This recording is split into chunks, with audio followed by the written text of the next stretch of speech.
Kadiri! Suma na galing sa bangketa?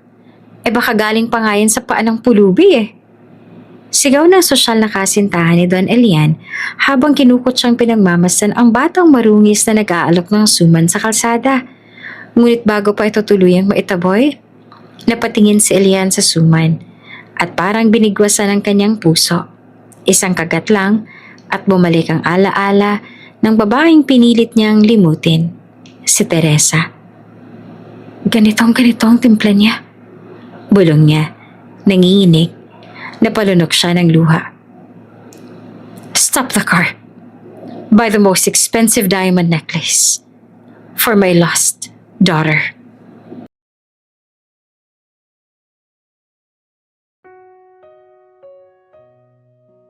Mainit ang araw sa syudad ng Maynila. At walang patawad ang traffic sa kahabaan ng Rojas Boulevard. Sa loob ng isang itim na bulletproof limousine, nakaupo ang isang lalaking tila walang pakialam sa paligid. Ang bilyonaryong si Don Elian Romero, suot ang kanyang navy blue Italian suit at mamahaling relo. Abala siya sa pagre-review ng quarterly reports ng kanyang kumpanya sa tablet. Katabi niya ang sosyal na kasintahan niyang si Felina, isang beauty queen turned socialite na abala rin sa pagpo-post ng selfie. Babe, tingnan mo na to. Ang dami kong like sa bagong post natin sa yacht kahapon. Ngiti ni Felina habang inaayos ang highlight ng ilong sa kanyang larawan. Ngunit hindi sumagot si Elian. Mula sa bintana ng limousine napatingin siya sa isang batang babae sa bangketa. Marungis, payat, at may bitbit na basket na puno ng suman na binalot sa dahon ng saging. Nakasuot ito ng lumang t-shirt at kupas na palda. Pinagpapawisan, ngunit matatag ang tindig habang nilalako ang paninda. Suman po, bagong gawa, 21. Ani ng bata habang tinatapatan ng mga bintana ng mga sasakyan. Kadiri, suman galing sa bangketa? Baka galing pa yan sa paanong pulube. Sigaw ni Felina. Driver, i-roll up mo nga yung bintana. Ngunit bago pa umusad ang sasakyan, itinaas ni Elian ang kamay. Teka lang. Nagkatinginan ng bodyguard at ang driver sa rearview mirror. Sir? Tanong ni Andres, ang pinakamatagal niyang alalay. Tell the driver to stop. Mariing utos ni Elian, sabay tingin ulit sa bata. Hindi niya maintindihan kung bakit pero parang may humahatak sa loob niya. Hindi iyon awa. Hindi rin iyon simpleng curiosity, kundi isang matagal na ang alaala. Bumaba siya mismo ng kotse, ikinagulat ng lahat. Sir, dito na lang po kayo, kami na, sabi ni Andres. Ngunit tinabig ito ni Elian. Nilapitan niya ang bata, na biglang nanlaki ang mga mata sa takot. Kuya, gusto niyo po nagsuman? 20 lang isa. Hindi sumagot si Elian. Tahimik niyang kinuha ang isa sa basket at dahan-dahang tinanggal ang balot. Pagkaangat pa lang ng saging na dahon, bumulusok na ang aroma. Malagkit, may hint ng gata at latik, at may kakaibang banayad na tamis na hindi niya malilimutan kailanman. Kinagat niya ang isang peraso. Pagdampi ng lasa sa kanyang dila, parang sinaksak ang kanyang puso ng lumang alaala. Ang una nilang picnic sa tabing dagat. Ang mga gabing tinutulungan niyang gumawa ng suman si Teresa sa karinderya. Ang matamis na halakhak nitong habang sinasabi, sa gata at asukal, doon mo malalaman kung tunay ang puso ng nagluluto. Napasinghap si Elian, napatigil.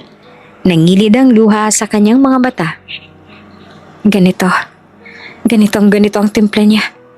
Bulong niya. Sir? Tanong ni Andres. Lumapit na rin sa gilid niya. Tumalikod si Elian sa bata at itinakip ang kamay sa bibig. Nanginginig ang katawan niya sa kaba. Hindi sa pagkain, kundi sa alaala. Ano bang nangyayari sa'yo? Inis na tanong ni Felina. Lumabas na rin sa sasakyan. That's just a suman, for God's sake. Bakit ka ba kinikilabutan dyan? Ngunit hindi na siya pinansin ni Elian. Lumingon siyang muli sa bata. Anong pangalan mo, iha? Sumi po. Sinong gumagawa ng suma na yan? Lola ko po, si Lola Menchi. Nasaan ang nanay mo? Umiling ang bata. Wala po, matagal na po siyang wala. Sabi ni Lola, nasa langit na po siya. Muling namilog ang mga mata ni Elian. Hindi siya makapaniwala sa narinig. Ang timpla ng suman, ang pangalan ng bata, ang sinabing wala na ang ina. Lahat ng palatandaan ay tumuturo sa isang posibilidad. Bumalik siya sa limousine. Pagkasakay pa lang, agad niyang binigkas ang utos. Stop the car.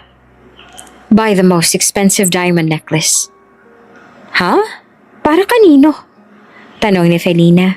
Kumunot ang noo. Para sa nawawala kong anak.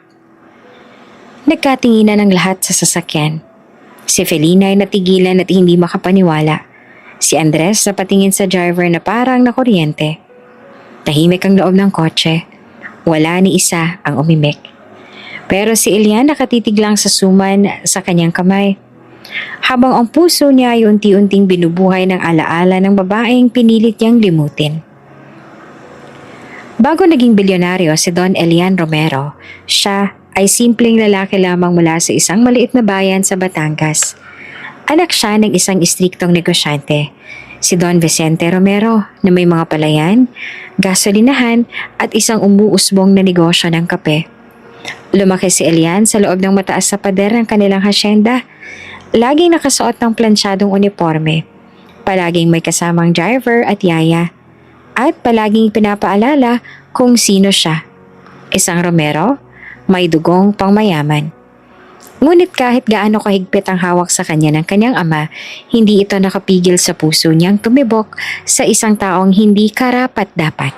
Si Teresa. Si Teresa ay anak ni Aling Belen. Ang masayahing may-ari ng karinderyang paboritong tambayan ng mga estudyante at manggagawa sa bayan. Murang pagkain, masarap ang luto at higit sa lahat, nandoon si Teresa, ang babaeng may palaging ngiti sa labi. Kahit pawisan, kahit may gata sa pisngi, kahit minsan ay sumisinghot-singhot pa habang naglilinis ng mesa. Hindi ito kagandahang parang artista, pero may kakaibang ganda ang kanyang mga mata. Madilim, malalim at puno ng buhay. Una silang nagkakilala nang minsang magtungo si Elian sa karinderya kasama ang kaibigan niyang si Paulo. Subukan natin dito, tol, sabi ni Paulo. Ang lomi ng Batangas nila, ibang klase. Pag-upo pa lamang ni Elian, si Teresa agad ang lumapit. Kuya, anong order niyo? May bagong lutong lomi, tsaka suman na may latek. Suman? Tanong ni Elian. Medyo natawa. Hindi ba't pang merienda lang yon? Nako, kuya.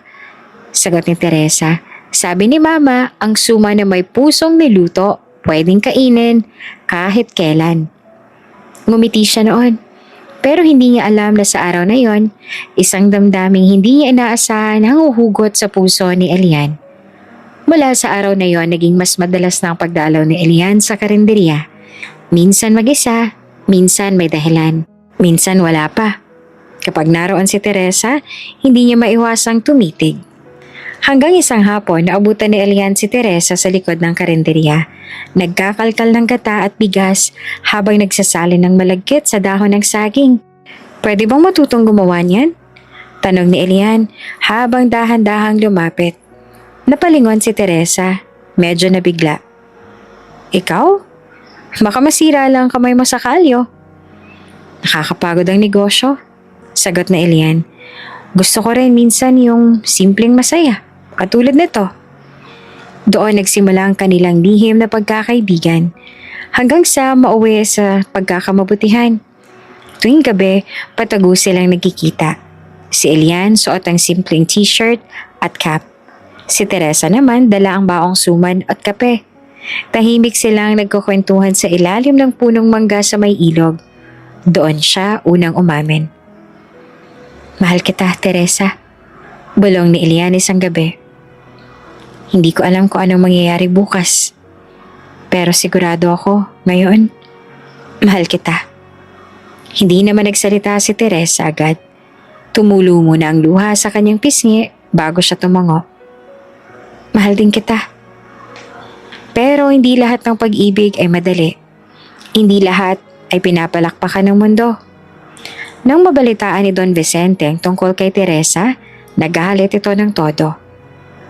Anak ng taga-karinderya? Hindi mo ba alam ang kahihiyang idudulot niyan sa pamilya natin? Sigaw niya habang pinupukpok ang mesa sa asyenda.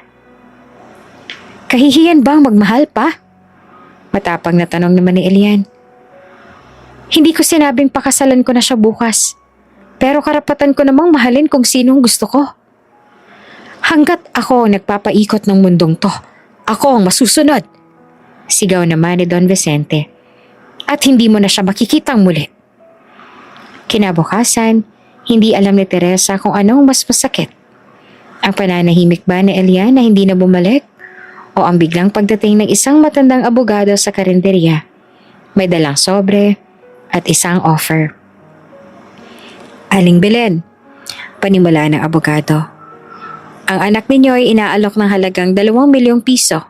Kapalit, lalayuan niya si Elian. Hindi na siya muling lalapit. Wala na. Tapusin na. Ano to? Bayad para kalimutan siya? Tanong ni Teresa na nanginginig na ang boses.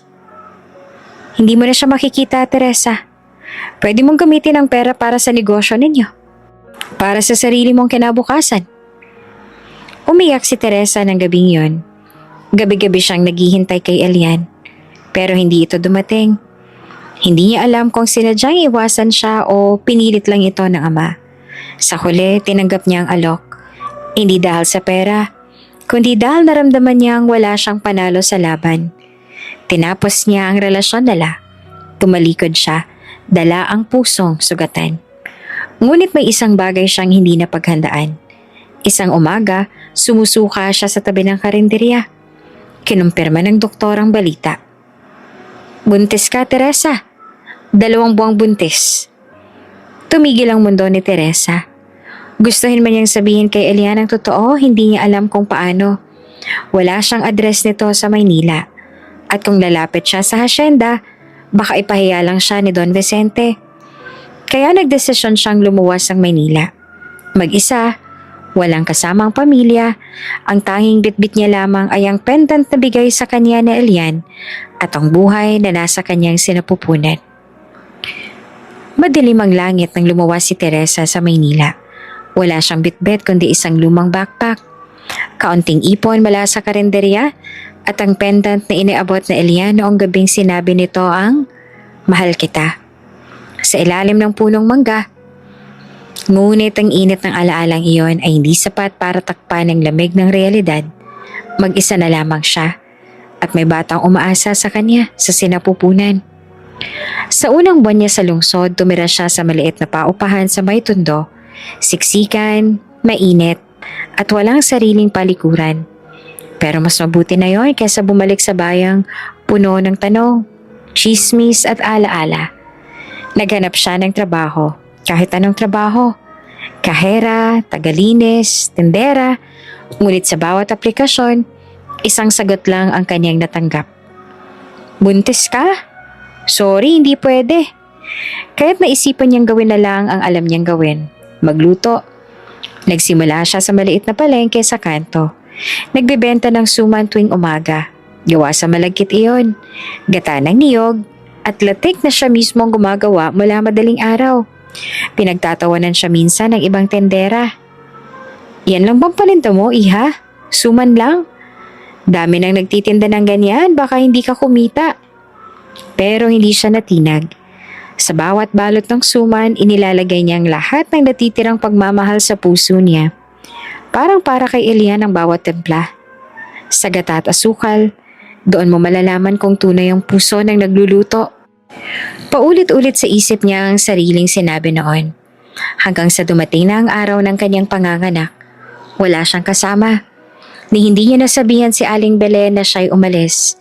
Si Teresa ay nakalugmok sa maruming sahig ng paupahan habang kumakadyot ang kanyang tiyan sa sakit. Wala siyang pera para sa ospital. Ang mga kapitbahay ay nagkakatinginan lamang. Walang tumulong. Sa isang maliit na community clinic siya dinala ng isang matandang babae, si Lola Menchi. Si Lola Menchi ay isa ring PROMD. dating katulong ng isang pamilya sa Bulacan. Nang makita niya si Teresa, hindi na siya nagdalawang isip. Tinabihan niya ito buong gabi. Pinupunasan ng pawis. Hinahaplos ang likod at pinapalakas ang loob. Ihinga mo lang yan, anak. Laban lang. Bulong ni Lola Menchi habang lumalakas ang sigaw ni Teresa sa sakit. Isang malakas na sigaw, isang huling kadyot at isinilang si Sumi. Babae siya, ani ng midwife. Malusog, kahit walang ultrasound kita sa lakas ng iyak. Niyakap ni Teresa ang anak. Halos hindi niya maipaliwanag ang damdamin. Mapurol man ang paligid, para sa kanya, iyon ang pinakamaliwanag na sandaling nasaksihan niya sa buong buhay. Sumi, bulong niya. Sumi ang pangalan mo. Kasi kahit sa gitna ng sakit, ikaw ang sumilong sa mundo ko. Ikaw ang suma ng buhay ko. Matamis, kahit mahirap. Ngunit ang kasiyahan ay hindi nagtagal. Sa mga sumunod na linggo, tila unti-unti nang bumibigay ang katawan ni Teresa. Hindi siya gumaling ng husto matapos manganak. Bumaba ang kanyang timbang. Hinihingal siya tuwing maglalakad at palaging inaantok. Ayaw niyang ipa-check up, walang pera, at ayaw niyang iwan si Sumi kahit saglit. Hanggang isang gabi, habang pinapatulog si Sumi, nahulog ang kutsara mula sa kanyang kamay. Nilapitan siya ni Lola Menchi na noon ay madalas nang tumutulong sa kanila. Teresa? Teresa anak, ayos ka lang? Tanong nito, ngunit hindi na siya makasagot. Kinabukasan sa pampublikong ospital ipinag-utos ng doktor ang mga tests. Hindi kinaya ni Teresa ang pulmonyang lumalala. Bago siya tuluyang pumikit, hinawakan niya ang kamay ni Lola Menchi. Lola Menchi, kung sakaling hindi ko kayanin, itaguyod mo si Sumi. Paalagaan mo siya. At kung sakaling dumating ang araw, makita siya ng kanyang ama, sabihin mong mahal ko siya, na hindi ko siya iniwan. Pinili ko lang na mabuhay siya. Umiyak si Lola Menchi sa tabi ng kama. Hindi siya tunay na kaanak. Pero sa panahong yon, naramdaman niyang si Teresa ay isa niya ng anak. Pagkalibing kay Teresa, naiwan si Sumi sa kalinga ni Lola Menchi. Walang birth certificate na naitala. Walang ama na lumapit. Walang kamag-anak na naghanap. Ang tanging naiwan ay isang pendant, isang simpleng kwentas na may ukit sa likod. To my sweet Teresa, forever yours, E. Sa gitna ng maruming mundo ng lungsod, itinaguyod ni Lola Menchi si Sumi sa abot ng kanyang makakaya. Tinuruan niya itong gumawa ng suman, gaya ng tinuro ni Teresa. At sa murang edad, natutong maglako si Sumi para may makain sila sa maghapon. Walang alam si Sumi sa tunay na kwento ng kanyang ina. Wala siyang alaala ng ama. Ang alam lang niya, kapag niluto niya ang suman, parang may bisita siyang hindi niya kilala, pero gustong makita. At sa isang mainit na hapon, habang muli siyang naglalako sa kahabaan ng Rojas Boulevard, dumaan ang itim na limousine. At doon, nagsimula ang pagbabago.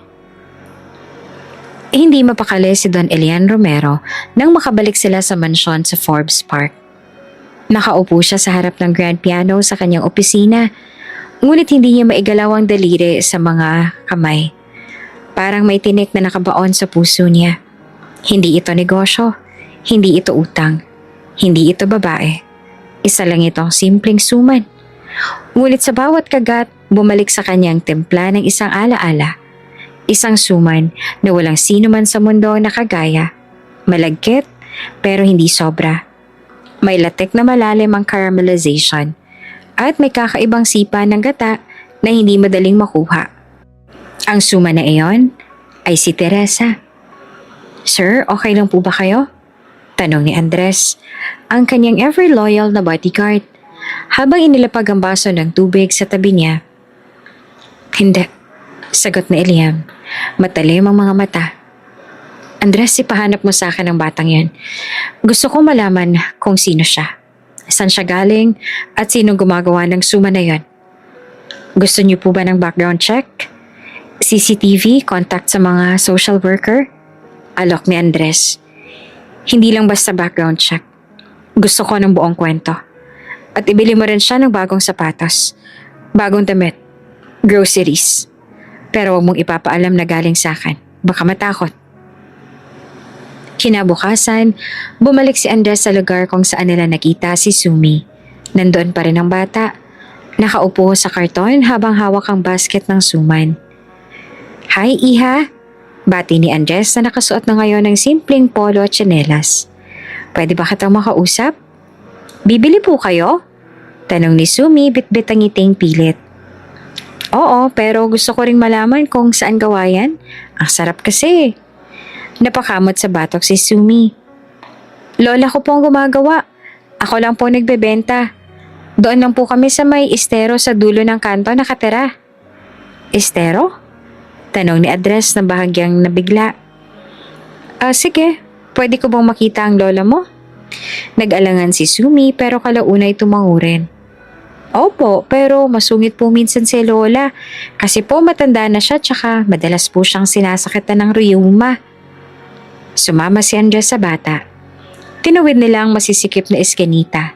Dinaanan ng mga mabahong kanal at narating ang isang tagpi-tagping barong-barong sa tabi ng estero. Doon niya nakita si Lola Menchi.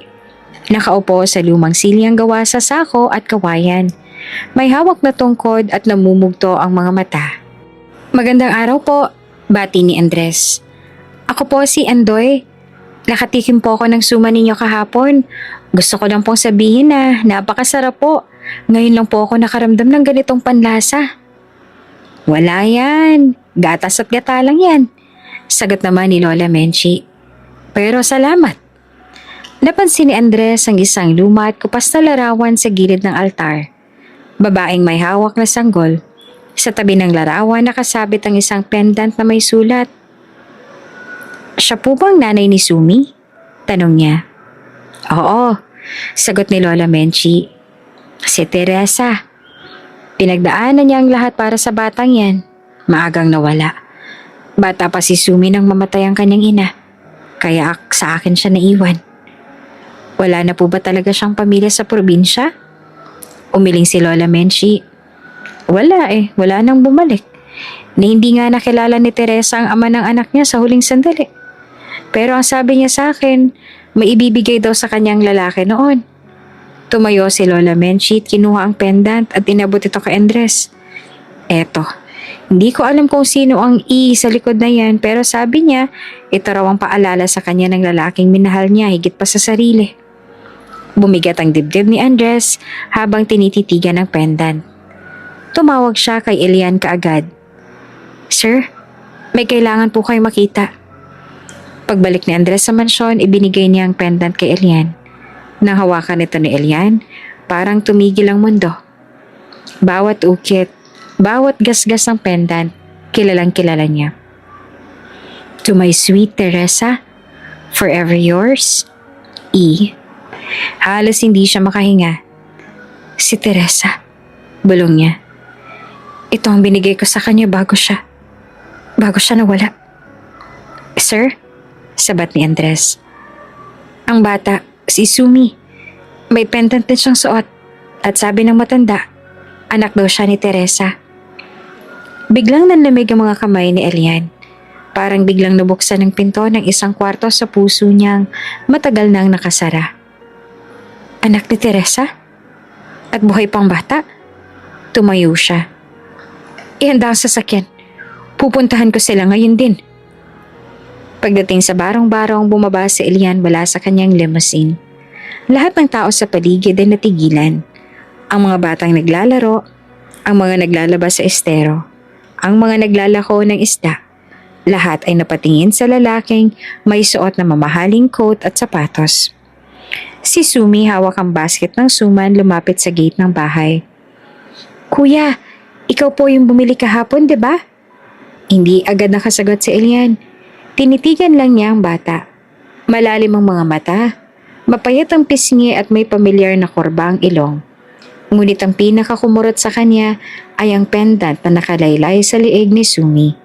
Kambal ng pendant na hawak niya ngayon. Biglang lumabas si Lola Menchi. May tungkod sa kamay. Kayo po bang hinahanap namin? Tahimik si Elian. Nanginginig ang mga kamay niya. Si Teresa. Minahal ko siya noon. Pinilit ko siyang kalimutan pero hindi pala siya lumayo. Tinalikuran siya ng mundo. At habang unti-unting bumubuo ng koneksyon sa isip niya ang suman, ang pendant, at ang mga mata ng bata, isa lang malinaw. Si Sumi ay hindi lang basta-bastang naglalako ng suman. Isa siya sa mga bagay na iniwan ng pag-ibig na minsan niyang pinabayaan. Hindi mapakali si Elian matapos makalampas sa isang oras mula nang matikman niya ang suman. Ang lasa niyon ay hindi niya matagal sa isipan. Sa dami ng lutong na subukan niya, mula sa mga Michelin star restaurants hanggang sa mga private chefs sa mga luxury hotel, wala ni isa ang nakalapit sa panlasang iyon. At ang suma na iyon ay isang timpla lang ang katulad kay Teresa. Hanapin mo kung saan nakatira ang bata. Utos na Elian kay Andres, ang kanyang pinakamatagal ng bodyguard at pinagkakatiwalaan. May impormasyon na ako, sir. Sagot ni Andres kinagabihan. Sa Estera daw po ang tirahan nila. Kasama raw ang lola. Wala silang ina. Hindi na nagdalawang isip pa si Elian. Ihanda ang sasakyan. Pupuntahan natin sila. Pagdating nila sa lugar, sinalubong sila ng usok mula sa ulingan, basang kalsada at makipot na eskinita. Mula sa tinted na bintana ng SUV, pinanood ni Elian ang mundong hindi niya kailanman naranasan. Isang mundong puro siksikan, kalawang at kahirapan. Ngunit ngayon, ito ang daang gusto niyang pasukin. Sa isang sulok naroon ang barong-barong na may bubong na yero at kortinang basahan bilang pinto. Lumapit si Andres at marahang kumatok. Ilang saglit pa, bumukas ang kortina at lumabas ang isang matandang babae. Puti na ang buhok, may tungkod at baka sa mukha ang pagod ng mahabang taon. Po? Tanong ng matanda. Magandang gabi ho, ako po si Andres at ito naman po si Don Elian Romero. Sabay turo sa nakaabang sa likod niya. Napakunot ang noon ng matanda. Romero? Pwede ho ba kaming makausap sandali? Tungkol po ito sa batang nagbebenta ng suman. Si Sumi? Lalong lumalim ang mata ng matanda. Pasok kayo. Sa loob ng barong-barong amoy ni Elian ng gata at malagkit. May palanggana sa gilid, isang malaking kasirola at banig na may dahon ng saging. Sa isang sulok naman nakaupo si Sumi. Marungis pa rin ang damit, ngunit maaliwalas ang muka. Tahimik lang ang bata habang tinititigan si Elian. Wala ni kaunting takot. Ni kaba. Parang may iniisip. Ako po si Elian. Malumanay na sabi ng lalaki. Ikaw ba si Sumi? Tumango ang bata. Opo. Si lola mo raw ang gumagawa ng suman? Opo. Tugon ni Sumi na halos pabulong. Lumapit si Elian sa matanda. Pasensya na ho kung nabulabog namin kayo. Hindi ko lang po talaga mapalampas eh. Ang suman po kasi, may kakaiba itong timpla. At tumigil siya saglit. May naaalala po ako sa aking nakaraan na hindi ko ho makalimutan. Hindi na nagsalita si Lola Menchi. Sa halip, lumakad siya papunta sa isang lumang kahon. Binuksan nito at kinuha ang isang larawan. Inabot niya ito kay Elian. Ito ang nanay ni Sumi, si Teresa. Napatigil sa Elian. Nanginginig ang kamay niya habang tinititigan ang larawan. Si Teresa, nakangiti habang karga ang sanggol. Payat, pagod, pero may liwanag sa mata. Kilala niyo po siya? Tanong ni Menchi. Tumango si Elian. Opo, kami magkasintahan noon. Minahal ko siya noon. Pero isang araw bigla na lang siyang nawala. Napabuntong hininga si Lola Menchi. Ako po si Menchi. Dati akong katulong ng pamilya ni Teresa sa probinsya. Ako na lang ang tumulong sa kanya nang lumuwas siya sa Maynila. Wala siyang ibang kasama. Wala rin siyang ibang sinabi kung bakit siya iniwan ng ama ng bata. Pero sa mga gabi na umiiyak siya habang hawak-hawak ang pendant na yon, alam kong masakit ang pinagdaanan niya. Napatingin si Elian kay Sumi At doon niya napansin ang pendant na nakalaylay sa leeg ng bata. Sandali lang, bulong niya. Lumapit siya at marahang tinuro ang pendant. Saan mo nakuha yan, iha? Ito po. Ang sabi po ng lola, galing daw po ito kay mama. Lagi niyo pong suot yun bago siya nawala. Hinawakan ni Elian ang pendant. Kambal. Kambal ng pendant na binigay niya kay Teresa noong sila'y magkasintahan. Ang tagiliran nito ay may ukit. To my sweet Teresa, forever yours, E. Halos mawalan siya ng hininga. Walang ibang gumagawa nito. Mahinang sabi niya. Ako ang nagdisenyo niyan. Binigay ko ito kay Teresa ilang buwan bago siya nawala. Tumango si Elian. Hindi lang ito tungkol sa suman. Hindi lang ito alaala. Isa itong koneksyon. Isa itong tulay. Tumulo ang luha ni Lola Menchie. Matagal niya nang pinangarap na makita ng anak niya ang kanyang ama. Hindi niya na nagawa pa. Pero baka ito na ang panahong yun. Napalunok si Elian. Tumingin siyang muli kay Sumi. Sumi, handa ka bang makilala pa ako? Tahimik naman si Sumi at nagkatinginan sila. Hindi ko po alam, sagot ng bata. Pero gusto ko pong malaman, bakit parang kilala ko na po kayo? Tahimik ang gabi, sa loob ng barong-barong tanging ang mahihinang tunog ng estero at mahinang kuliglig ang naririnig. Nakatayo si Don Elian sa sulok ng silid habang pinagmamasdan si Sumi na nakahawak sa isang lumang laruan. Isang munting manikang gawa sa retaso ng tela. Sa tabi niya nakaupo si Lola Menchie habang dahan-dahang pinupunasan ang kanyang mga mata. Hindi na mapigilan na Elian ang tanong. Lola Menchie, ano po ba talagang nangyari kay Teresa? At bakit siya nawala? Bakit hindi niya ako binalikan? Napabuntong hininga ang matanda, tsaka tumingin kay Elian. Anak, mahaba-haba itong kwento. Pero kung handa ka makinig, ikukwento ko lahat. Tumango si Elian tsaka umupo sa harap ng matanda. Tila isang anak na naghahanap ng paliwanag ng dahilan ng kasagutan sa matagal ng sakit sa dibdib. Nang mawala si Teresa sa probinsya, wala siyang ibang takbuhan kundi ang Maynila. Doon niya ako muling nakontak. Ako naman matagal nang umalis sa pinagsisilbihan kong pamilya. Nagkataon may kilala ako sa Tondo kaya doon kami tumuloy. Ngunit bakit siya umalis? Hindi niya ba raw ako mahal? Hindi siya tumigil sa pagmamahal sa iyo, Elian. Madiing sagot ni Lola Menchie. Pero pinilit siyang paalisin ng iyong ama. Nilapitan siya ng isang abogado. May bitbit na sobre. May pera. Suhol para layuan ka. Uminit ang tenga ni Elian. Ginawa yan ng aking ama? Oo. Sinabi mismo ni Teresa sa akin. Hindi niya alam kung paano haharap sa'yo. Sobra siyang nasaktan. Pero nung nalaman niyang buntis siya, lalo siyang natakot. Ayaw niyang maging dahilan ng gulo sa pamilya mo. Ayaw niyang masira ka. Kaya tiniis niya ang lahat. Napayuko si Elian at mariing napakapikit habang pinipigil ang panginginig sa kanyang panga. Ang hirap ng dinanas ng anak ko. Patuloy ni Lola Menchie. Walang matinong ospital. Walang regular na check-up. Tanging ang suma ng pinangkabuhayan namin. Minsan halos wala kaming makain.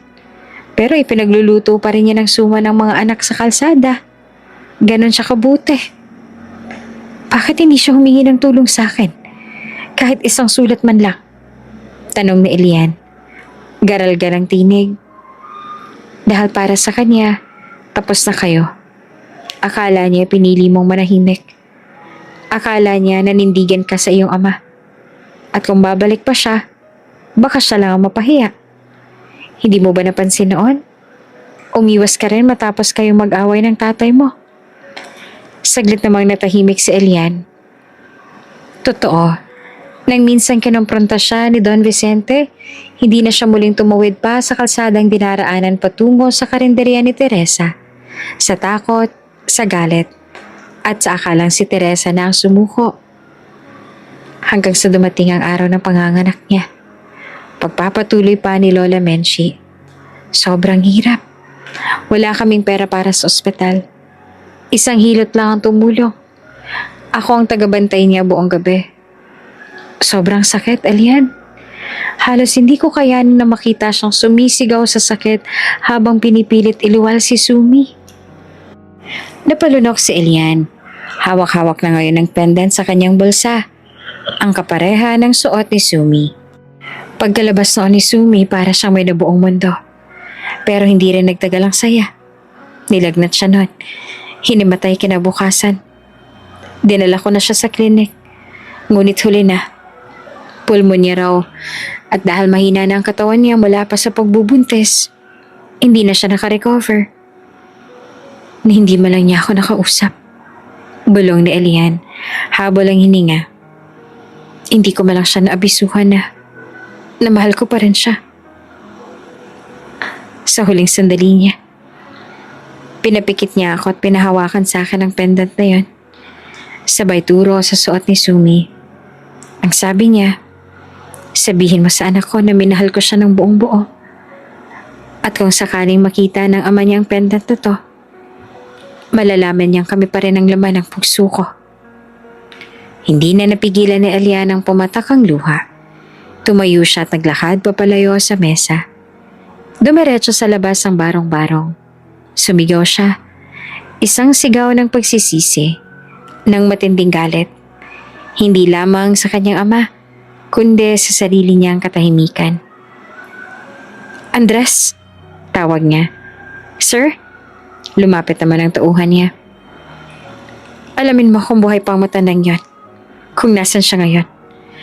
Ayoko matapos ang gabing to nang hindi ko siya kinakausap. Si Don Vicente po? Oo. Siyang dahilan kung bakit nawala ng ina ang aking anak. Anak? Tanong ni Andres na bahagyang nagulat. Totoo man o hindi na mahalaga. Hindi ako magpapabaya. Bago pa man mailabas ang katotohanan ng dugo, nararamdaman ko na si Sumi. Anak ko siya. At kahit isang segundo, hindi ko na siya dapat iniwan pa. Habang bumalik sa loob si Elian, nakita niya si Sumi. Nakatingin sa kanya mula sa gilid ng kortina. Ginitian niya ito. Kahit basa pa ang luha ng kanyang pisngi. Lumapit siya sa bata at sa unang pagkakataon, marahang hinawakan ng balikat nito. Iha, patawad ko ngayon lang ako dumating. Pero ngayong nariyan ka sa harap ko, hindi na kita iiwan. Hindi mapakali si Elian habang pauwi siya sa kanyang mansyon mula sa barong-barong ni Sumi. Sa loob ng limousine, nakapikit siya pero hindi matahimik. Habang inihimas ang pendant sa kanyang palad, muling bumalik sa isip niya ang mukha ni Teresa at ang bawat luhang hindi niya nasalo. Sir, mahina ang tinig ni Andres sa unahan. Gusto niyo po bang dumiretso sa board meeting? Hindi. Mariin ang sagot na Elian. Stop the car. Nagpreno agad ang driver. Tawagan mo si Erica sa jewelry division. Utos niya kay Andres. Sabihin mo bilhin niya ang pinakabagong diamond necklace sa flagship store. Hindi ako hihintayin ng oras. Bayaran agad. Kung may kailangan silang alisin sa display, gawin nila. Para po kanino, sir? Tanong ni Andres. Bagaman alam niya na ang sagot. Tumingin si Elian sa kanya. Mariin ang bawat salita. Para sa nawawala kong anak. Kinabukasan, muling bumalik si Elian sa estero. Kasama niya ang bodyguards. May bitbit na grocery bags, bagong damit, at isang itim na kahon mula sa eksklusibong alahasang kilala lang ng mga alta sosyedad. Muling lumabas si Sumi. Suot ang lumang palda at tsinelas na punit na ang gilid. Nasa gilid lang si Lola Menchie, tahimik na pinagmamasta ng paglapit ni Elian. Sumi! Bati ni Elian. Nakangiti pero baka sa mukha ang kaba. Ngunit hindi sumagot ang bata. Nakatitig lamang ito. Hindi sigurado kung matutuwa ba o matatakot. May regalo ako para sa'yo, sabi ni Elian habang marahang inilalapit ang kahon. Hindi ko alam kung sapat ito para bumawi sa lahat ng taon na hindi ko na ibigay sa'yo. Pero gusto ko sanang magsimula tayong muli. Binuksan niya ang kahon. Sa loob ay isang napakagarang diamond necklace. Puting ginto, may disenyo ng bituin at puso, at may nakaukit sa gitna ng pendant. Para kay Sumi, para sa akin, ikaw ang pinakamamahal. Nagtinginan ng mga kapitbahay. Si Lola Menchi, hindi siya makapaniwala. Ngunit si Sumi, hindi ngumiti. Para saan po yan? Tanong ng bata. Malamig ang tono. Natigilan sa Elian. Para sa'yo. Kasi gusto kong ipakitang hindi po ako sanay sa alahas. Putol pa ni Sumi. Hindi rin po ako marunong mag-ingat ng mga ganyan, tsaka hindi po ako sanay na sinusuyo ng kahit sino gamit ang regalo. Natahimik, napahiya si Elian sa harap ng sariling anak. Sumi, lumuhod siya sa harap ng bata. Hindi ito suhol, hindi ito pantakip sa mga taon na nawala. Pero ito ang simbolo ng gusto kong ibalik. Ang oras, ang karapatan mo, at ipakita sa iyo ang pagmamahal ng isang ama. Tumalikod si Sumi at lumapit kay Lola Menchi. Lola, okay lang po ba kung sumama siya sa atin bukas magtinda ng suman? Kahit hindi siya marunong, okay lang po ba? Ha? Ako? Tanong ni Elian, nagulat. Tumango si Sumi. Gusto ko po munang makita kung marunong kayong magtinda ng suman. Kasi kung totoong mahal mo ang mama ko, dapat alam mo rin kung paano kami nabubuhay. Nangiti si Lola Menchi. Mukhang malapit ka nang mahusgahan doon. Hindi nakasagot si Elian, pero ang puso niya sa kabila ng sakit ng pagtanggi ay bahagyang gumaan. Hindi niya inaasahang tanggapin agad ni Sumi ang lahat ng ito, pero sa isang simpleng hamon, nabigyan siya ng pag-asa. Kinabukasan nagsuot si Elian ng simpleng polo, jeans at cap. Iniwan niya ang bodyguards at sumama sa tindahan. Sa ilalim ng araw, tinulungan siya ni Sumi at Lola Menchi sa pagluluto ng suman, sa pagsalok ng gata at sa pagbitbit ng basket. Pinagpawisan siya, nadumihan ng mamahaling sapatos. Tiningnan siya ng mga tambay na parang bagong salta sa kalsada. At doon niya naranasan ang mundong hindi niya kailanman inintindi noon. Ang mundong kinaya ni Teresa. Ang mundong kinalakhan ng anak niya. Sa gitna ng araw na yon, habang binabalot niya ang suman sa dahon ng saging, lumapit si Sumi. Hindi po kayo marunong magbalot? Sabi ng bata, natatawa. Ngumiti naman si Elian. Unang ngiti niyang totoo sa mahabang panahon. Turuan mo ako. Ngumiti rin si Sumi. Ngiti na tila nagpahiwatig na unti-unti nang bumubukas ang puso niya. Lumipas ang ilang araw simula nang sumama si Elian sa pagtitinda ng suman kasama sina Sumi at Lola Menchi. Hindi na ito isang simpleng kilos ng pakikisama. Ito ay naging pang-araw-araw niya ng panata. Sa bawat gising niya, hindi ang mga board meeting ang una niyang iniisip kundi kung paano niya muling mapapalapit sa batang posibleng bahagi ng kanyang dugo at puso. Ang sarap ng lutong suman ngayon, ha? Biro ni Elian habang hawak ang bagong lutong balot. Mas maraming latik yan. Tip ko lang sa'yo yan. Sagot ni Sumi habang pinupunasan ng pawis sa noo. Nagkatinginan sila.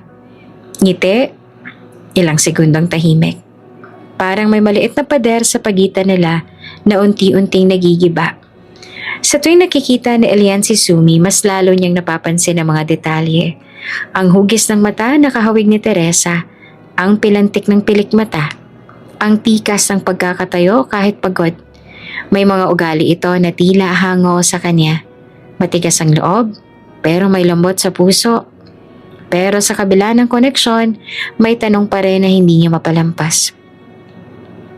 Anak ko ba talaga siya? At talaga bang patay na si Teresa? Isang gabi habang nagpapahinga sa barong-barong, tinabihan ni Elian si Lola Menchi sa harap ng lumang electric fan. Lola, Wala na po ba talaga si Teresa? Tanong niya sa mababang tinig, halos pabulong. Dahan-dahang tumangong matanda. Nakita ko mismo kung paano siya naghirap. Kung paano siya nilagnat ng sunod-sunod.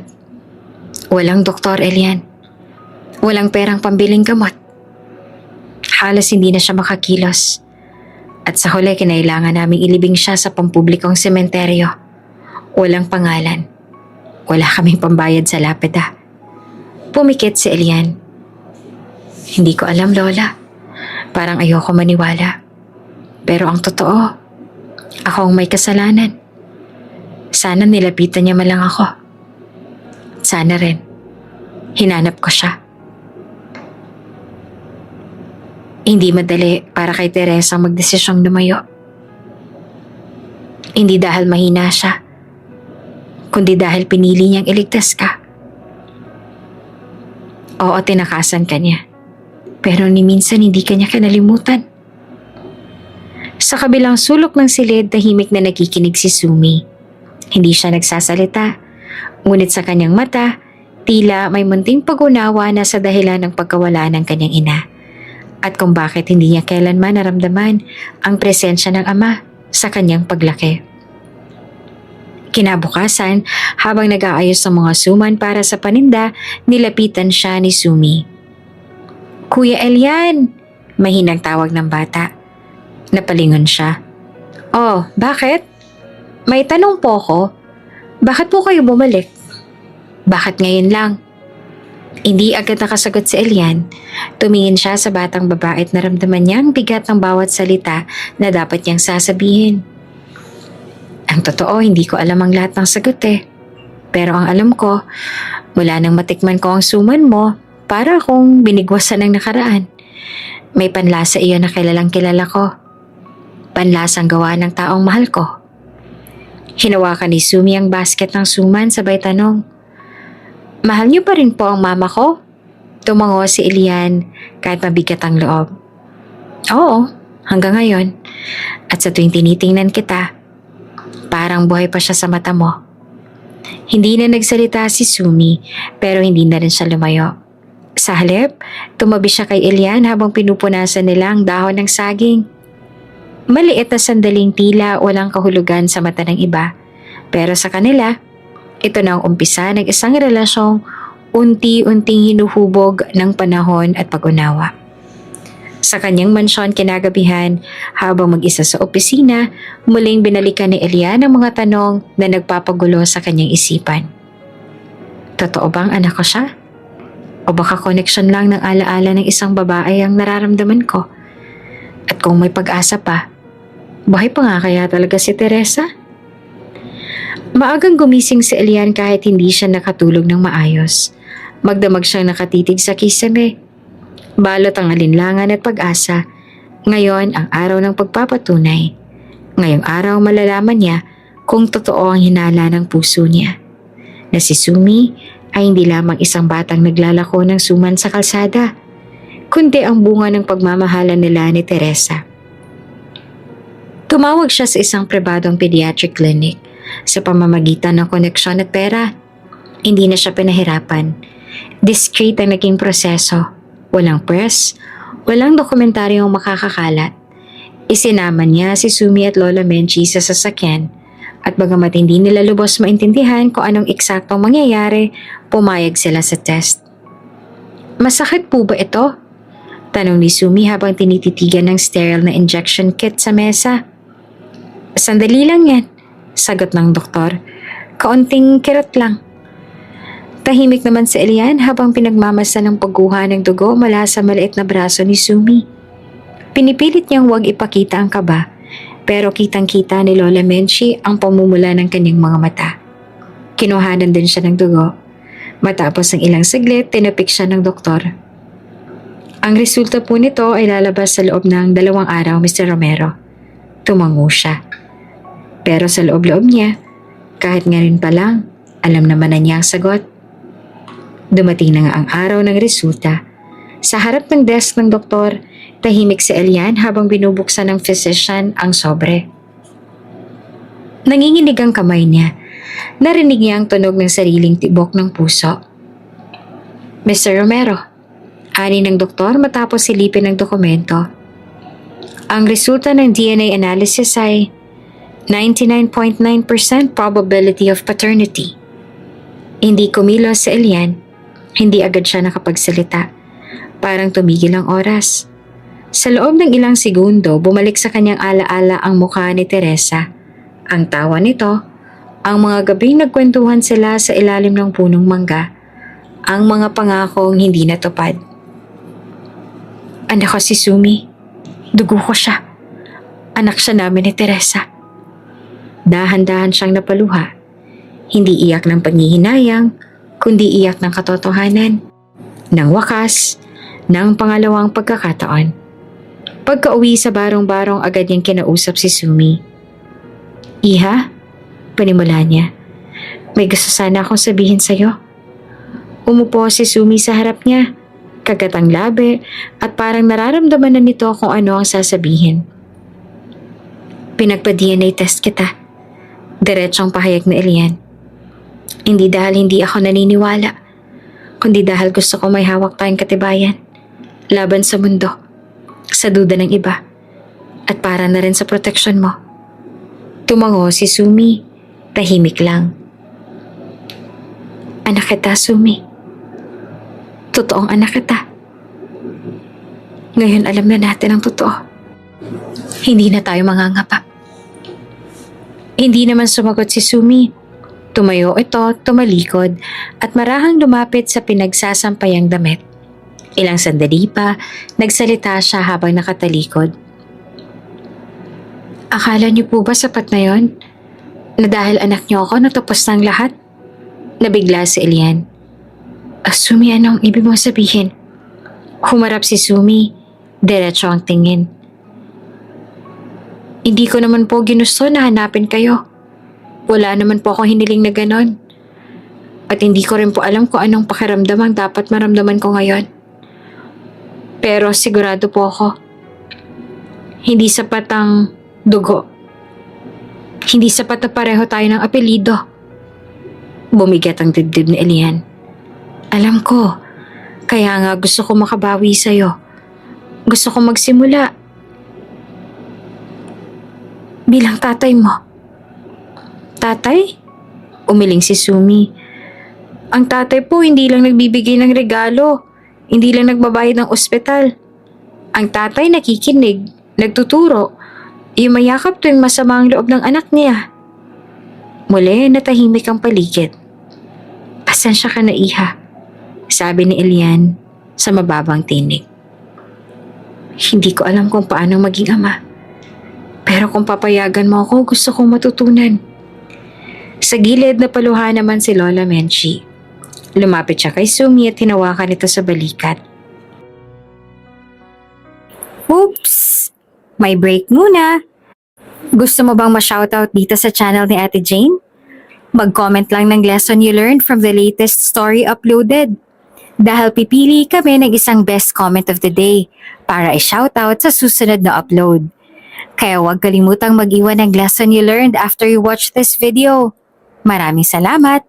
Shoutout nga pala kina Elisa Victor from Caraga, Davao Oriental, Lucille De Lima from New Era, Dasmariñas, Cavite, at Aurora Ignacio from Taytay, Rizal.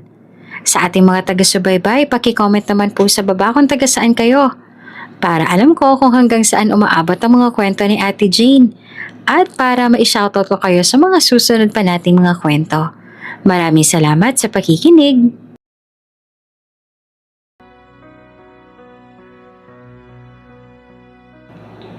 Anak, minsan lang dumarating ang pagkakataon.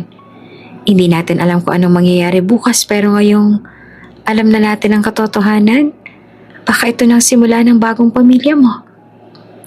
Tumingin si Sumi kay Elian. Hindi pa ito ngumiti. Pero unti-unting lumapit at ibinaba ang kamay niya sa palad ng lalaki.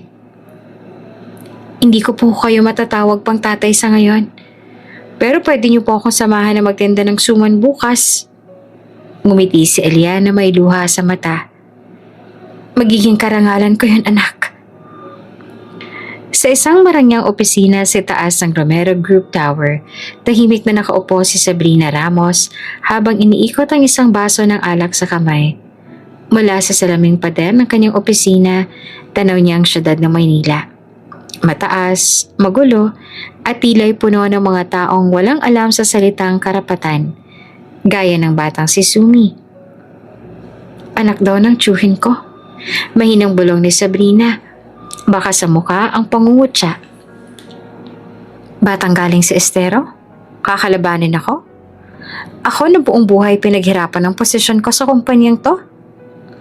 Si Sabrina ay anak ni Clarita, ang matagal ng kabit ni Don Vicente Romero, ang ama ni Elian. Bagamat hindi siya legal na kinilala, inalagaan siya ni Don Vicente bilang anak sa labas.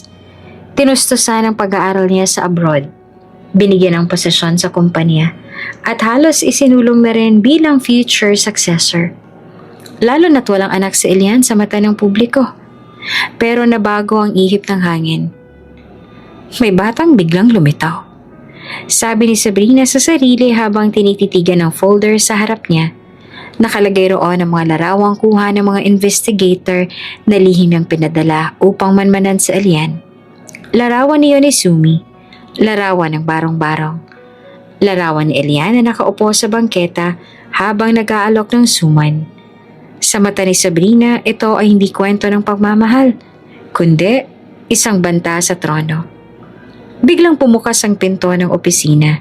Si George, ang sekretong matagal nang sunod-sunuran kay Sabrina, ay pumasok. Ma'am, may leak po sa press. May rumor na lumabas na raw ang personal assistant ni Sir Elian.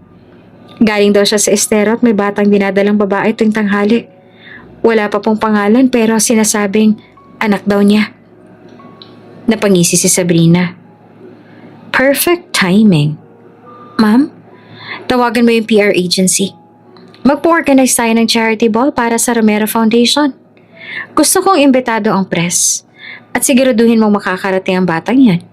Bibigyan natin siya ng ingranding pagsalubong. Nagkibit balikat si George. Para po saan yun, ma'am? Tatawagin natin siyang special guest. Pero sa totoo lang, sabay kagat sa kanyang labi si Sabrina. Gusto ko siyang ipahiya sa mismong harap ng alta sosyedad. Gusto kong makita kung paanong lalambot ang loob ni Elian kapag nilampasok ang batang pinoprotektahan niya. Samantala sa estero, hindi alam ni Sumi ang nagbabantang panganib.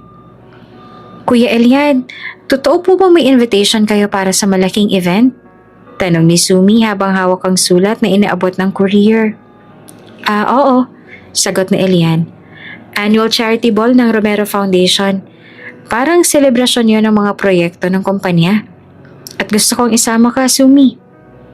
Nako, hindi po ba ako mapapahiya doon? Tanong ni Lola Menchi.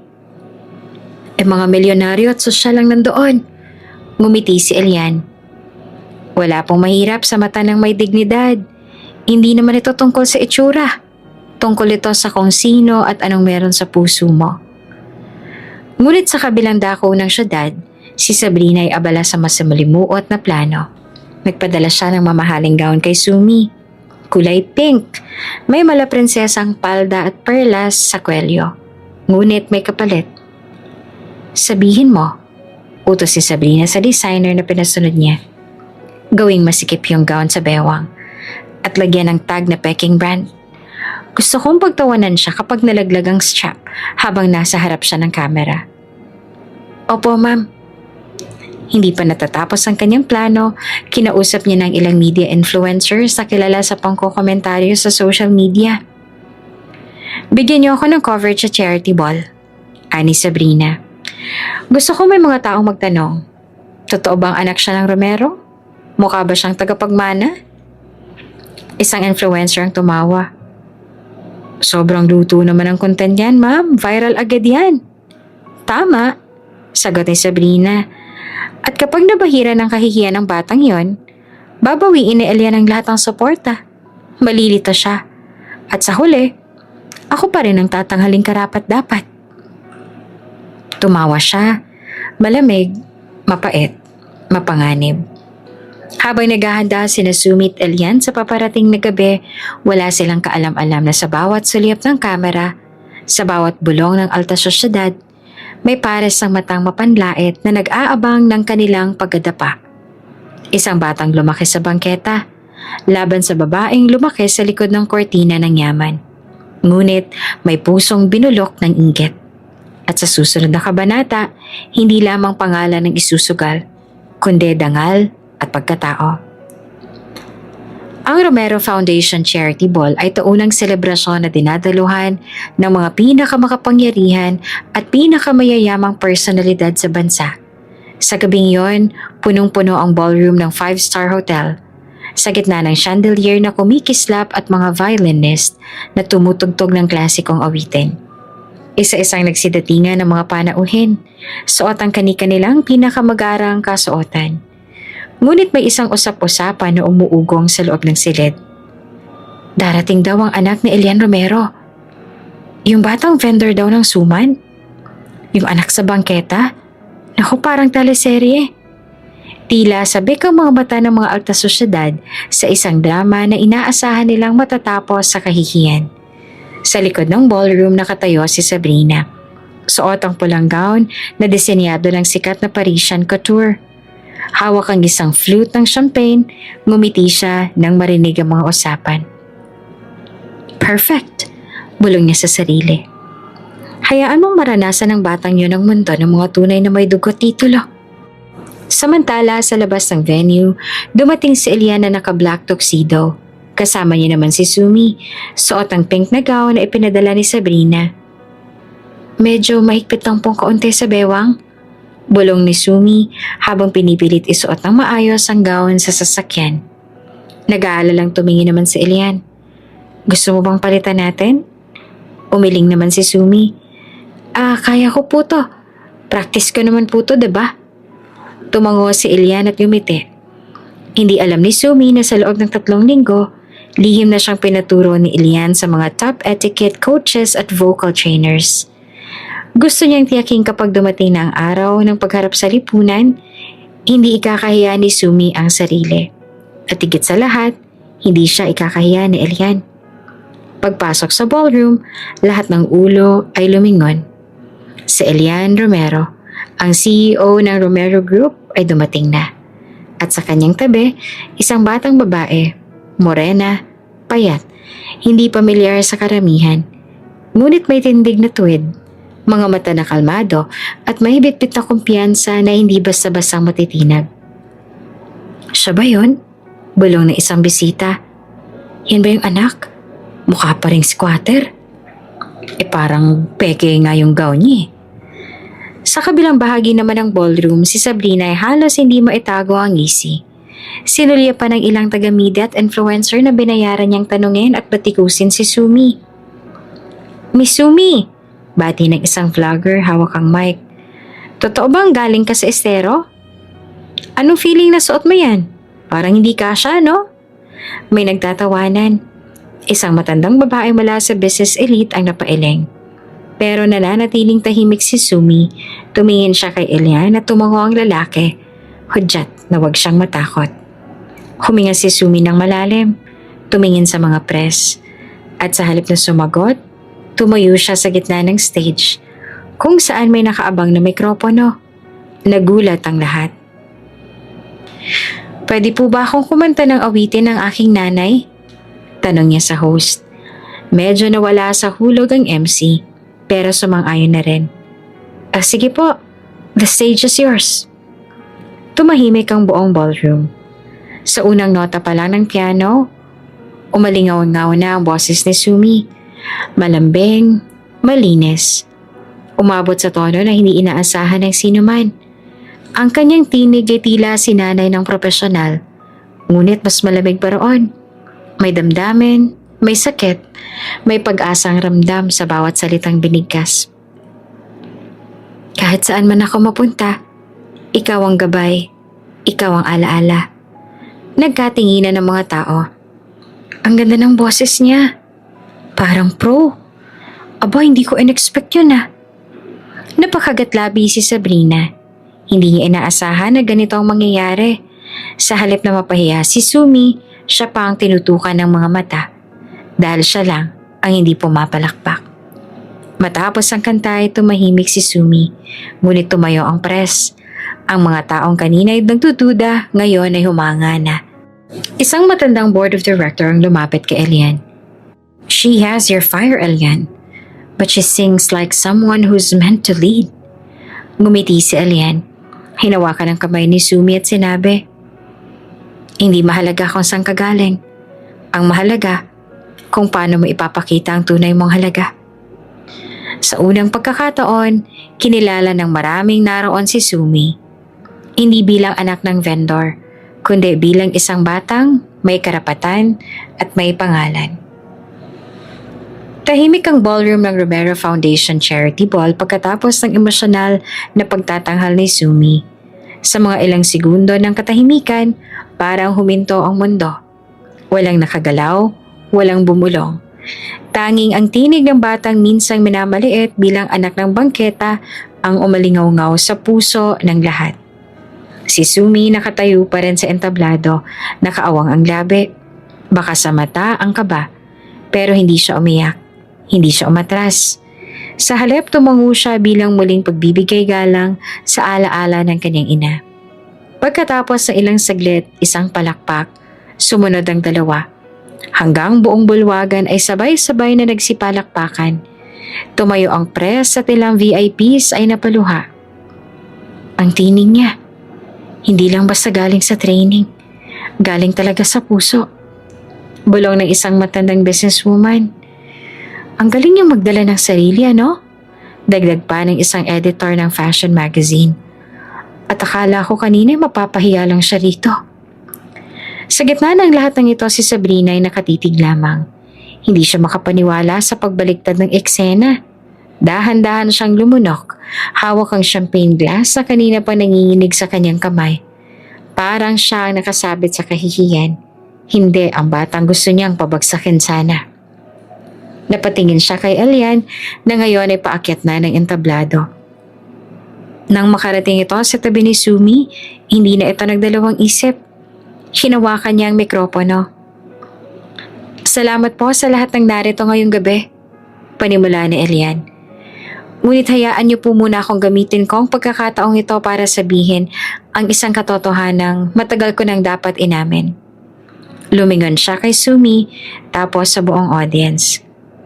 Ang batang ito, ang batang pinagtatawanan, hinusgahan at pilit pinahiya ngayong gabi. Pinapakilala ko ay ang aking anak. Siya ang anak ko sa babaeng pinakamamahal ko. At siya rin ang magiging tagapagmana ko sa Romero Group. Nagkagulo ang bulwagan. Ang ibang bisita ay napatakip sa bibig. Ang press ay nagsimulang kumuha ng larawan. Flash dito, flash doon. Ngunit si Sumi, tahimik lamang. Nakatitig sa ama niya ngayon ay buong tapang na ipinagtatanggol siya. Hindi niya kailangan ng palakpakan para patunayan ang sarili niya. Patuloy na Elian. Ang batang lumaki sa hirap, ngunit buo ang dignidad. Iyon, ang tunay kong pamana. Tumayo naman si Lola Medji sa gitna ng mga bisita. May hawak siyang lumang pendant. Ang una niyang naisalba mula sa kahon ni Teresa. Itinaas niya iyon sabay sigaw ng, "Para sa batang lumaki sa alaala ng kanyang ina. Ito ang araw ng tagumpay mo." Lumapit siya sa entablado. Isinabit ang pendant sa leeg ni Sumi. "Binigay ito ng mama mo para sa araw na makilala ka ng buong mundo." Hindi na napigilan ni Sumi ang luha. Yumakap siya kay Lola Menchi, pagkatapos ay kay Elian. Sa wakas, hindi na siya hawak lang ng pangalan. Siya na mismo ang kwento. Sa kabilang sulok ng ballroom, si Sabrina ay dahan-dahang umatras. Tinanggal niya ang pulsera sa kamay. Tumalikod, tahimik na lumabas ng venue. Suot ang pulang gown na ngayon tila dumudugo sa bigat ng kanyang pagkatalo. Pagkalipas ng ilang oras, habang nakaupo sa veranda ng hotel, magkasama nagkakape sina Elian at Sumi. Suot pa rin ni Sumi ang pendant ni Teresa. Ngunit ngayon ay hindi na ito lihim, kundi simbolo ng pag-aangkin ng kanyang pagkatao. Bakit mo ako pinaglaban? Tanong ni Sumi habang tinititigan ang mga ilaw ng syudad. Dahil ayoko nang maulit ang pagkakamali ko kay Teresa. Noon pinabayaan ko siya. Iniwan. Ngayon hindi na ako aalis. Di ko naman po kailangan ng yaman, sabi ni Sumi. Kailangan ko lang ng tahanan. Ngumiti si Elian. Hindi mo kailangang pumili. Ngayon makakamtan mo ang parehong bagay. Dahil ito na ang simula ng bagong paglalakbay natin. Hindi dahil sa apelido natin, kundi dahil sa pagmamahala natin. Mainit ang araw sa loob ng Romero Mansion. Pero tila may kakaibang lamig sa hangin. Sa sala, si Sumi ay nakaupo sa harap ng malaking portrait ni Elian. Habang si Elian naman ay nasa kabilang bahagi ng bahay. Kausap ang legal team tungkol sa pag-update ng kanyang will. Ngayon ay kinikilala na niya si Sumi bilang lehitimong tagapagmana. Bigla isang kaguluhan ang narinig sa may gate. Sir Elian, may babae hong gusto makapasok, wala sa listahan. Sigaw ng isa sa mga security guard. Sabihin mong bumalik na lang siya, sagot ng isa pa. Ngunit isang matandang babae mula sa staff ang lumapit. Sir, sa palagay ko kailangan niyo itong makita. Hindi na nagdalawang isip si Elian, lumabas siya ng bahay. Sinundan ng dalawang alalay at doon niya nakita ang isang babaeng naka-wheelchair. Tinutulak ang isang caregiver na may suot na uniforme mula sa isang kilalang foundation na tumutulong sa mga coma survivors. Maputla ang babae, payat. May peklat sa noo at hindi makatingin ng diretsyo. Ngunit nang dumako ang kanyang kamay sa bulsa ng cardigan at dahan-dahang inilabas ang isang lumang larawan, parang binagsakan si Elian ng langit at lupa. Larawan niya at ni Teresa. Larawan na ipinakuha nila noon sa lumang photo booth sa bayan. Nakaitim si Elian. Naka-checkered na blouse naman si Teresa. Parehong ngumiti habang magkahawak ang kanilang noo. Teresa? Bulong ni Elian. Halos hindi na makagalaw. Nagkatingin na ng mga tauhan ni Elian. Si Sumi narinig ang pangalan mula sa loob ng bahay. Agad na lumabas. Pagkatapat niya sa babae sa wheelchair, hindi niya maipaliwanag kung bakit parang hinila ang kanyang puso sa isang hindi maipaliwanag na damdamin. Kuya, sino siya? Tanong ni Sumi na nanginginig ang tinig. Hindi agad nakasagot si Elian. Lumapit siya sa babae. Lumuhod sa harap nito. Teresa, ikaw ba talaga to? Basag ang tinig niya. Nangilid ang luha. Tumulo ang luha ng babae. Hindi siya nagsalita, pero tumango. Marahang tinuro ang larawan, tsaka tinapat sa dibdib. Mahal, bulong niya. Mahina, ngunit malinaw. Napaiyak sa Elian. Yumakap siya sa babae. Maingat na para bang natatakot siyang magising sa isang panaginip. Akala ko wala ka na. Akala ko wala na akong pagkakataon, Teresa. Patawarin mo ako. Sabi niya habang humahagulhol. Si Sumi naman ay hindi makagalaw. Pinagmamasa niya ang babae sa wheelchair. Ang mga matang parang salamin ng sarili niyang mata. Ang hugis ng mukha, ang ngiting pilit pa ring lumilitaw kahit hindi kompleto ang ekspresyon. Lola, tawag ni Sumi kay Lola Menchi na ngayon ay lumabas na rin. Siya ba si Mama? Tumango si Lola Menchi, nanginginig. Oo anak, si Teresa, buhay siya. Lumapit si Sumi sa kanyang ina, dahan-dahang lumuhod sa harap. Hindi siya sigurado kung ano ang sasabihin, pero hinawakan niyang kamay ng babae. Ma, mahina niyang bulong. Ako po si Sumi. Biglang tumulo ang luha ni Teresa. Para bang sa bawat patak nito ay nalusaw ang 9 na taong pagkalimot. Inilapit niya ang isa pang kamay sa buhok ni Sumi. Hinaplos ito kahit mahina.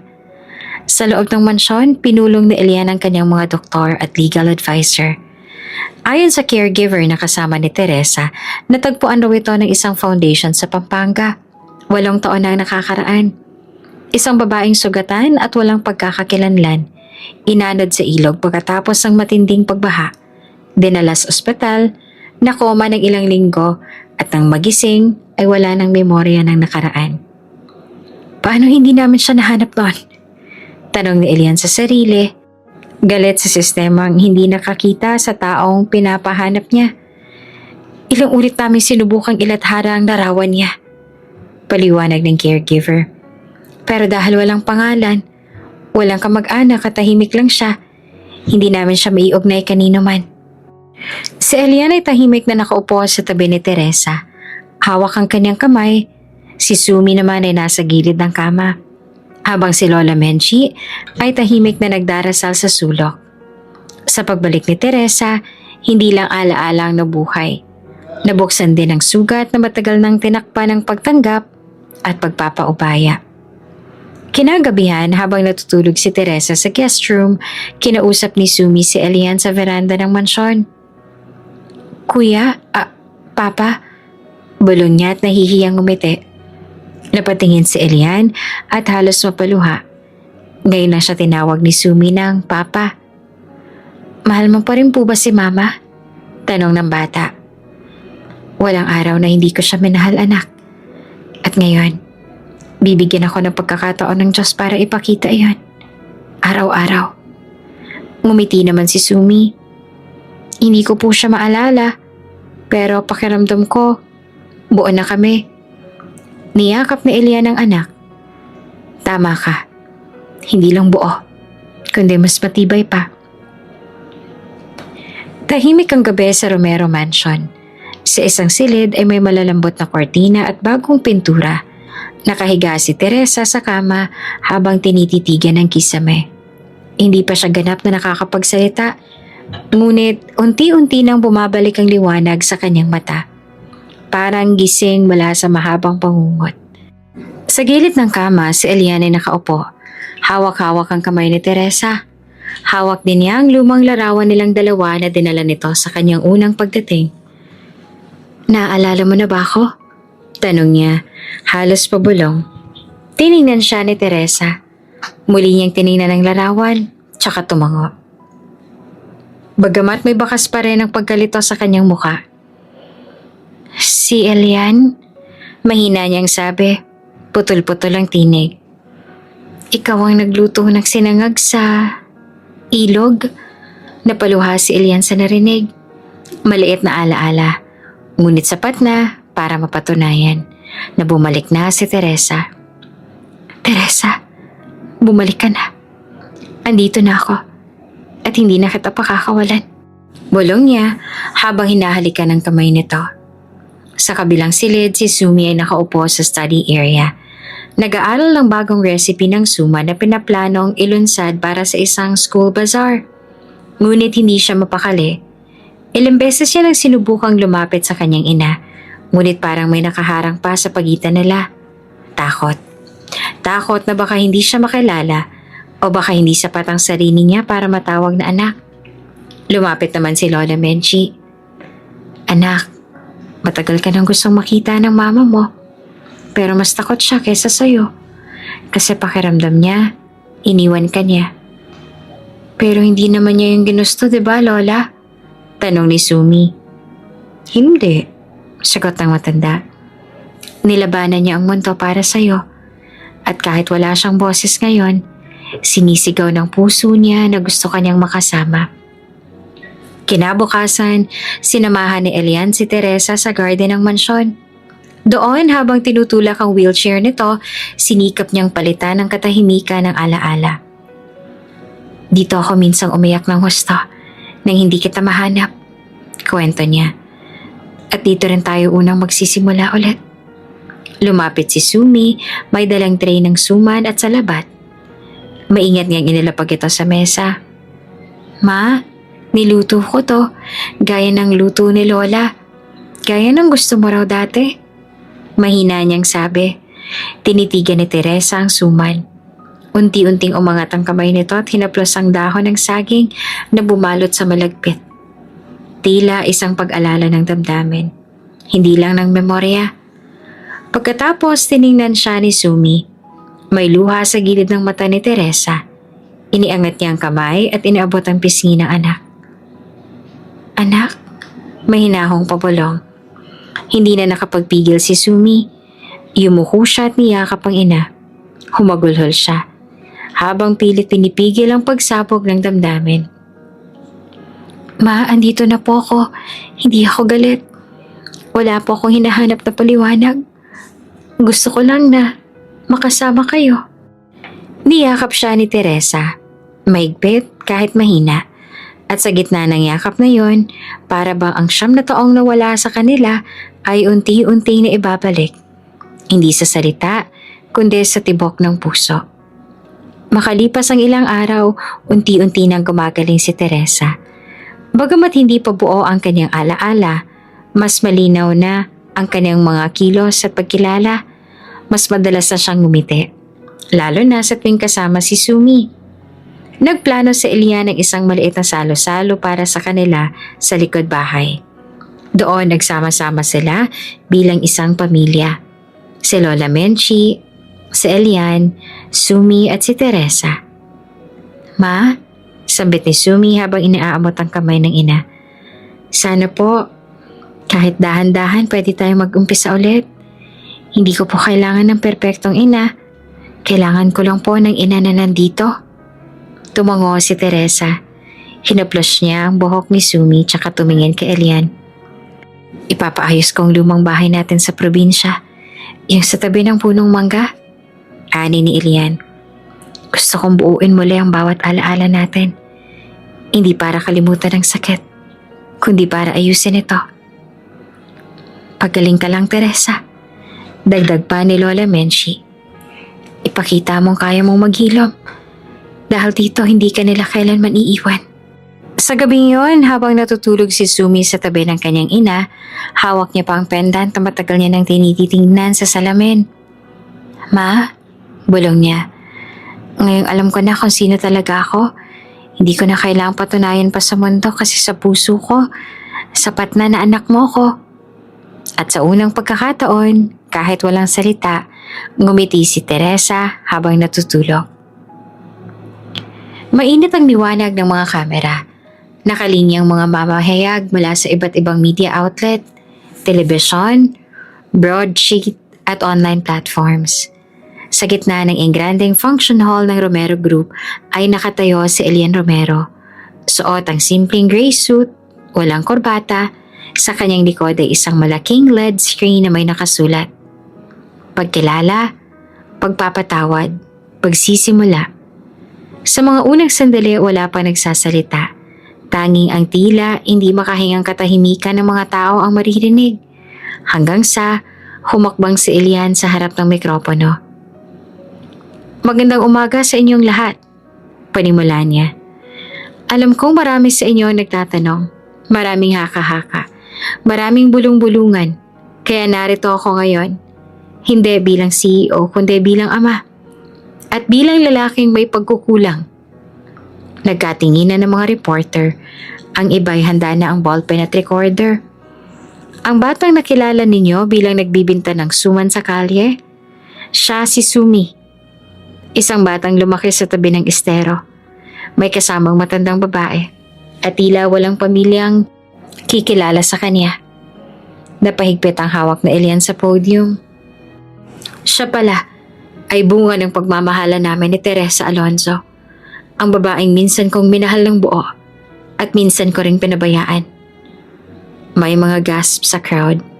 Ang mga taong kilala si Elian bilang malamig, maayos at maimpluwensyang negosyante, ngayon ay nakikita ang isang bersyon niya na halos hindi nila makilala, taong puno ng emosyon at pagsisisi. Inilihim ko ito hindi dahil ikinakahiya ko si Sumi, kundi dahil sa takot. Takot na malaman ng mundo ang isang katotohanan na ako mismo ay nahirapang harapin. Na minsan, mas pinili kong manahimik kaysa ipaglaban ng pagmamahal. At dahil sa katahimikan kong yan, isang batang lumaki ng walang ama at isang ina ang naghirap na mag-isa. Nagsilabasan ng luha sa mga mata ng ilang bisita. Tumayo si Sumi sa gilid ng entablado. Suot ang simpleng puting bestida kasama si Teresa na nakaupo sa wheelchair. Tahimik lang silang nakikinig. Inuulit ko, si Sumi, ay anak ko. At hindi lang siya basta anak. Siya ay karapat-dapat. Karapat-dapat mahalin, karapat-dapat na igalang. At higit sa lahat, karapat-dapat kilalanin bilang isang Romero. Pumalakpak ang ilang audience, ang iba na may lumuluha. Ibinigay ko ang lahat ng kayamanan ko sa mundo. Sa mga gusali, negosyo, pangalan. Pero may isang bagay akong hindi naibigay sa tamang oras. Ang karapat-dapat na pagkilala sa aking anak. Kaya simula ngayong araw, pinapahayag ko sa harap ng publiko, sa harap ng board of directors at sa harap ng aking sariling konsensya. Huminga siya ng malalim. Na si Sumi Alonzo Romero, ang opisyal at legal kong tagapagmana. Mula sa araw na ito, kalahati ng shares ko sa Romero Group ay ililipat na sa kanya. Hindi bilang pabor, hindi bilang pamalit, kundi bilang simbolo ng tiwala at pagmamahal. Tumayo ang press, tumunog ang mga kamera. Ang iba ay hindi pa makapaniwala. Si Sabrina na nandoon rin ay nakaupo sa dulo ng hall. Tahimik lang siya, nakatungo. Wala na ang dating tikas, wala na rin ang galit. Ang naiwan sa kanya ay bigat ng pagkatalo at katotohanang hindi niya kayang tumpasan ng isang batang may purong intensyon at puso. Matapos na naging pahayag, lumapit si Elian kina Sumi at Teresa. Sa harap ng lahat ng ito, Teresa, patawarin mo ako. Bulong niya. Tumango naman si Teresa. Mahina pa rin ang boses, ngunit malinaw na. Ang puso ko ay hindi mo kailanman nawala. Pahinga na ang lahat ng sakit, Elian. Yumakap si Elian kay Teresa. Lumapit si Sumi at yumakap sa kanilang dalawa. Sa unang pagkakataon, magkakasama na sila. Hindi bilang tatlong taong inikot ang tadhana, kundi bilang isang tunay na pamilya. Pagkatapos ng programa, nilapitan ng mga miyembro ng board si Elian. Sigurado ka ba sa desisyon mong ito, Elian? Tanong ng chairman. Ang kumpanya ay maraming kaakibat na responsibilidad. Tumingin si Elian kay Sumi, na abala sa pakikipagkwentuhan sa ilang batang anak ng empleyado. Hindi lang siya matalino, marunong siyang makinig. Marunong siyang magmahal. At higit sa lahat, hindi siya kailanman lumaki sa kayamanan. Kaya alam niyang pahalagahan ito. Kaya oo, sigurado ako. Kinagabihan sa loob ng opisina ni Elian, pinirmahan niya ang dokumento ng pagkakaloob ng shares. Sa ilalim ng kanyang pirma ay ang pangalan ni Sumi. Sumi Alonzo Romero, legal heir and successor. Tumingala siya sa lumang portrait ni Don Vicente sa dingding. Hindi ko sinunod ang landas mo, pa. Mahina niyang bulong. Pero ito ang tamang paraan ng pagiging ama. Isang taong makalipas ang lahat ng kaguluhan, pag-amin at matinding emosyon, muling pinuno ng mga tao ang bagong tayong culinary center sa puso ng Maynila. Pero ang lugar na ito ay higit pa sa isang paaralan o training facility.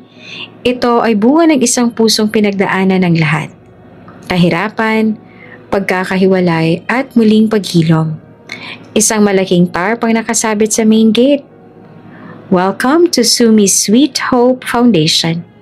Para sa mga batang may pangarap, kahit sa kalsada nag-umpisa. Ang gusali ay may 3 palapag. May kusina sa ground floor, lecture room sa itaas at dormitoryo para sa mga scholars. Sa bawat sulok may mural ang mga batang naglalako, mga ina sa tabi ng kalan at mga kamay na gumagawa ng suman. Sa entablado sa harap ng bakuran nakatayo si Sumi. Ngayon ay 11 taon na siya. At bagamat bata pa, kitang-kita na sa kanyang tindig ang tapang at kabaitang namana sa kanyang mga magulang. Suot niya ang apron na may bordang, Sweet Hope, at hawak-hawak ang isang maliit na microphone. Sa kanan niya ay si Elian, nakasuot ng simpleng polo at may hawak na folder ng dokumento para sa scholarship grants. Sa kaliwa naman si Teresa, nakaupo pa rin sa wheelchair pero malusog na at may makakapal na notes ng reseta at recipe sa kanyang kandungan. Magandang umaga po sa inyong lahat. Panimula ni Sumi, baka sa boses ang halong kaba at saya. Maraming salamat po sa pagdalo sa pagbubukas ng isang lugar na hindi lang po para sa akin, kundi para sa lahat ng batang kagaya ko. Yung minsang tinawag na marumi, makali at walang pag-asa. Tahimik ang lahat. Ilang VIPs ay pinupunasan na ang mata. Ang Sumi Sweet Hope Foundation ay hindi lang po basta paaralan. Isa po itong tahanan para sa mga batang gustong matutong magluto, magnegosyo, at maniwala sa sarili. Galing man po kayo sa karinderya, sa kalsada o sa estero, dito po ay pantay-pantay po tayong lahat. Palakpakan, tumayo si Elian hawak ang mikropono. Ang ideyang ito ay hindi sa akin galing. Galing ito sa isang batang babae na minsan tumayo sa harap ng entablado para ipagtanggol ang kanyang pagkatao. At galing din ito sa isang babaeng tahimik na lumaban kahit wala siyang boses. Kaya ngayong araw hindi ko kayo inaalok ng negosyo. Inaanyayahan ko kayong maging bahagi ng pagbabago. Sabay na lumapit si Elian kay Teresa at hinawakan ng kamay nito. Tulad ng sinabi ng aking anak, ang suman ay hindi lamang pagkain. Isa itong kwento. Isa itong alaala ng pagmamahal, sakripisyo at katatagan. Matapos ang programa, pumasok sa kitchen training hall sina Sumi at ang mga unang scholars ng foundation. Mga batang tinulungan mula sa mga rescue center at dating nanirahan sa lansangan. Bawat isa ay binigyan ng apron at name tag. Lahat ay natatawa. Kabado, pero excited. Okay, sigaw ni Sumi. Una nating lesson, suman na may kaluluwa. Tawanan ng lahat. Hindi ito basta lutong malagkit dagdag niya. Ang tunay na suman ay niluluto ng pusong marunong magmahal. Sa sulok, si Teresa naman ay nagmamasid. Tila'y nakikita niya ang kanyang dating sarili kay Sumi. Isang batang hindi lang marunong magluto, kundi marunong magmahal. Pagka-uwi sa mansyon, pagod pero masaya si Sumi. Sa veranda, magkakasama silang tatlo. Kumakain ng suman habang pinapanood ang papalubog na araw. Tay, bulong ni Sumi. Salamat po sa lahat. Ngumiti naman si Elian. Ako ang dapat nagpapasalamat. Dahil sa suman mo, nahanap ko ulit ang sarili ko. Ma, sabay tingin niya kay Teresa. Bukas po, pwede niyo na po akong turuan gumawa ng latek? Tumango naman si Teresa at may bahagyang ngiti. Oo anak, pero sa tamang paraan ha. Walang shortcut. Gaya ng pagmamahal. Dahan-dahan pero buo. Habang sumasapit ang gabi, pinapanood ni Sumi ang mga bituin sa langit. At sa kanyang puso, may kislap ng pag-asa na dati parang imposible. Ang batang minsang naglalako ng suman sa bangketa, ngayon ay may tahanan na, may pangalan, at may kinabukasang hindi na kailangang ipaglaban sa lansangan. Ang suman, simulat sa pool, ay hindi lang para pagkain. Ito'y alaala ng pagmamahal, pagkakakilanlan ng pinagmulan, at tulay ng pusong handang magmahal kahit masaktan. At sa bawat balot ng dahon ng saging, sa bawat katas ng gata, sa bawat lutong may kwento, doon mabubuhay ang diamanting puso ni Sumi.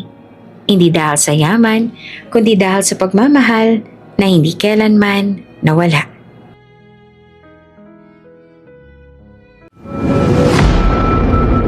Bago ka pa lang sa channel na ito, Ate Jane TV, huwag kalimutang pindutin ang notification bell and subscribe button.